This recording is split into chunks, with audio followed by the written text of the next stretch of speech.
Turning your engine 1N 177.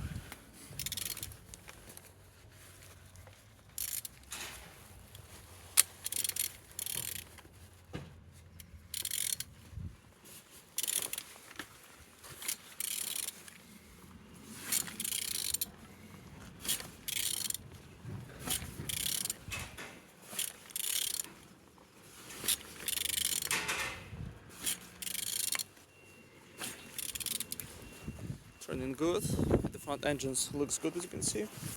Compressor without any damage. Altimeter was broken on this part, as you can see. But on this side, everything nice.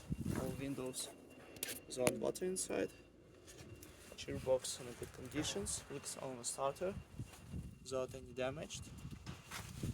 On this side, everything's good. On the top, all connectors and injectors look nice.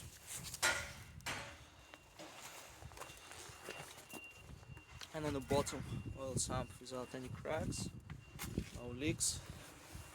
And turning your engine 1N 177.